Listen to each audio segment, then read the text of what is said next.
السلام علیکم ناظرین، ہم آپ سے اس چینل پر ایسی کہانیاں شیئر کریں گے جو ہم بچپن میں دادی اور نانی سے سنتے ہیں۔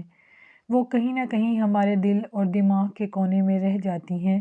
ہم اس چینل پر آپ سے ایسی ہی کہانیاں شیئر کریں گے، تو برائے مہربانی اس چینل کو قصے اردو کے جہاں سے سبسکرائب کر لیں اور ساتھ میں موجود بیل آئیکن کو دبا دیں تاکہ ہماری نئی آنے والی ہر کہانی آپ تک آرام سے پہنچ سکے۔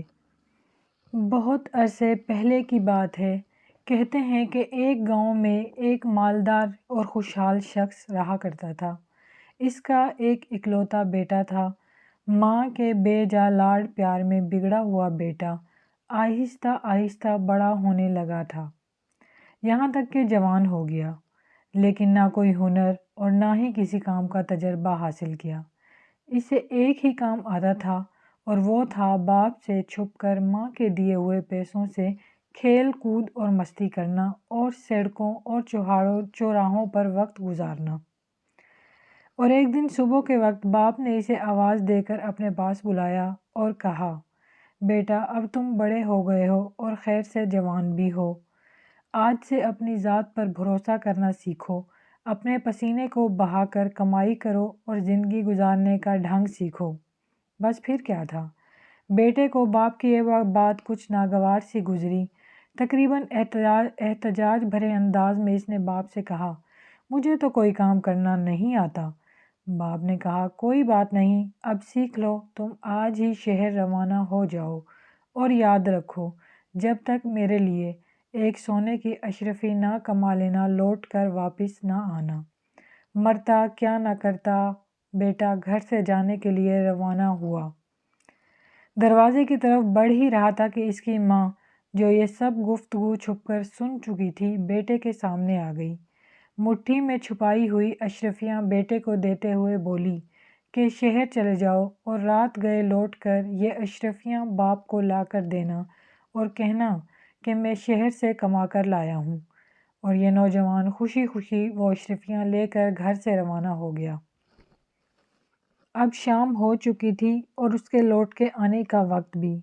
شام گئے جوں ہی وہ لوٹ کر بیٹے واپس آیا، جس طرح اس کی ماں نے اسے سمجھایا تھا، سیدھا باپ کے پاس جا کر بولا، ابا جان، یہ لیجئے سونے کی اشرفی، میں نے سارا دن بہت جان لڑا کر کام کیا اور بہت ہی مشکل سے یہ اشرفی کما کر آپ کے پاس لایا ہوں۔ باپ نے اشرفی کو لے کر کافی غور سے دیکھا، پھر آتش دان میں جلتی آگ میں جھونکتے ہوئے بیٹے سے کہا، نہیں برخوردار، یہ اشرفی تمہاری محنت کی کمائی نہیں ہے۔ تم کل سے دوبارہ کام پر جاؤ اور دیکھ لینا، جب تک ایک اشرفی کما نہ لینا لوٹ کر واپس نہ آنا۔ بیٹا خاموشی سے باپ کی اس حرکت کو دیکھتا رہا، کوئی احتجاج اور نہ کوئی رد عمل ظاہر کیا۔ دوسرے دن شہر کو جانے کے لیے گھر سے باہر نکلتے ہوئے دروازے کی اوٹ میں ماں کو پھر منتظر پایا۔ ماں نے اس کی مٹھی پر ایک اور اشرفی رکھتے ہوئے کہا، بیٹا اس بار جلدی واپس نہ آنا، شہر میں 2 یا 3 دن رکے رہنا اور پھر لوٹ کر باپ کو یہ اشرفی لا دینا۔ بیٹے نے ماں کے کہے پر عمل کیا اور یوں شہر چلا گیا۔ اب 3 دن گزر چکے تھے۔ 3 دن بعد بیٹا گھر واپس لوٹ کر آیا اور سیدھا باپ کے پاس گیا اور اشرفی اسے تھماتے ہوئے کہا، اے والد محترم، یہ لیجئے سونے کی اشرفی، اسے کمانے کے لیے مجھے بہت کھٹن محنت کرنی پڑی ہے۔ باپ نے پھر اشرفی لے کر اسے کافی غور سے دیکھا اور دوبارہ یہ کہتے ہوئے آگ میں پھینک دی کہ بیٹا یہ وہ اشرفی نہیں ہے جو میں چاہتا ہوں۔ کل تم پھر سے کام کے لیے جاؤ اور اس وقت تک نہ لوٹنا جب تک اشرفی نہ کما لینا۔ اس بار بھی اپنے باپ کی اس حرکت پر بیٹا بغیر کوئی ایک لفظ بولے خاموش رہا۔ تیسری مرتبہ یہ نوجوان اپنی ماں کے جاگنے سے پہلے ہی شہر کی طرف روانہ ہو گیا اور وہاں 1 مہینہ رہا، اور اس بار 1 مہینے کے بعد حقیقی معنوں میں محنت و مشقت کما کر اشرفی کو نہایت ہی حفاظت سے مٹھی میں دبائے گھر واپس لوٹا۔ مسکراتے ہوئے اپنے باپ کے پاس حاضر ہوا۔ اشرفی باپ کی طرف بڑھاتے ہوئے بولا، اے والد محترم، میں قسم کھا کر کہتا ہوں کہ اس بار یہ اشرفی میرے پسینے کی کمائی ہے۔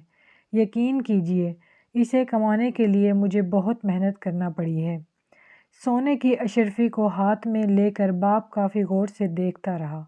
اس سے پہلے کہ اس کا باپ اشرفی کو آگ میں ڈالنے کے لیے ہاتھ بڑھاتا، نوجوان نے آگے بڑھ کر باپ کا ہاتھ تھام لیا اور کہا،